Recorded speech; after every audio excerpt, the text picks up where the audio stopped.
Mostafa Khoshcheshm is the professor at the University of Applied Sciences in Tehran. He joins us from there.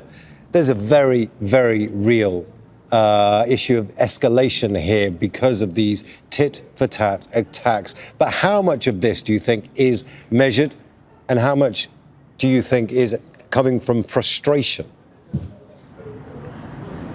Hello, and thanks for having me again. Well, as a matter of fact, I believe this is based on the United States specific plans that have been put in practice and thought of and put into practice from before. As a matter of fact, what they failed to do during the war, when there were clashes nearly a month ago, and two U.S. warships were stuck in here in the Strait of Hormuz, and they were about to be targeted by the Iranian IRGC naval forces and missile units, and it was about to escalate the war to another level.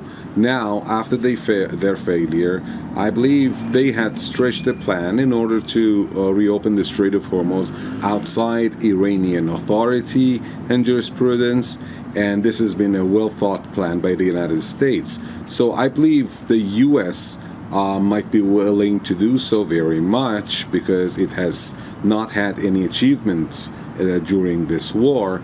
And now they want to do it during the ceasefire, which means that probably if the costs go too high, the U.S. would stop doing so.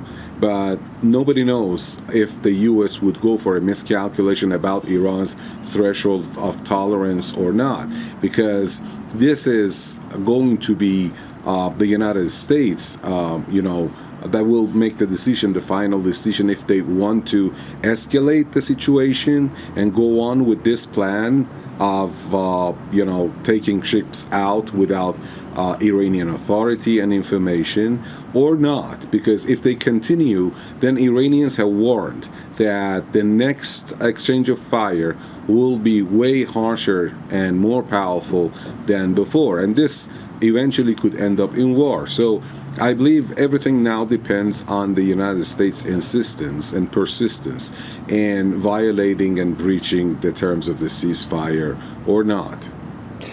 Mostafa, there is still the issue of trust here. You were negotiating with the US when the US and Israel attacked you on February 28th. Before that, the Omani negotiators were saying that the talks were going well, and then you were attacked by the US. There's no trust here. So is there any way that this is building trust towards getting to the end of the 60-day ceasefire? Or do you think we're not going to get to the end of the 60 days? Since the very beginning that the two sides were involved in talks, over this MOU and before its endorsement, I was very much suspicious and I was in deep doubt if there would be a deal at all, because I knew that what the U.S. was willing for. It was clear that they want just to reopen the Strait of Hormuz and nothing beyond that. And and we have the experience of the United States violation of many deals. We've been in talks with them, and the result was JCPOA, Donald Trump tore it apart. We were in talks with them last year twice, and they bombed the negotiating table. As a matter of fact, Iranian and top Iranian officials and negotiators have always stressed that they are in talks with the U.S. with total distrust of the United States. Now, if anything could worsen the situation, it was the United States implementation of the 5 paragraphs that are the prerequisite to this agreement. That includes the end of war everywhere, including especially in Lebanon. The Israelis have been violating the ceasefire, and the recent deal in Lebanon is a total breach of paragraph 1 of Iran-US understanding, because it doesn't show any respect for Lebanon's sovereignty, because the Israelis will stay occupying the Lebanese territories under their deal with Lebanon. And also, the U.S. president has been threatening Iran while the Iranian delegation was in Geneva. The U.S. president also started threatening Iranians very much and very badly, saying that he will obliterate Iran. And paragraph 2, they had vowed to stop intervention in Iran's internal affairs. But you could see in the last few days that they've been bombing Iranian facilities and infrastructures on the rims of the Persian Gulf.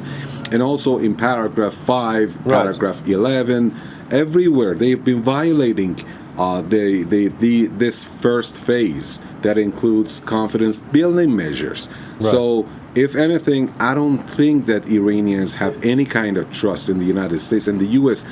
has a very hard work, if not impossible, to build Iranians' confidence. Mostafa Khoshcheshm, thank you so much for your thoughts.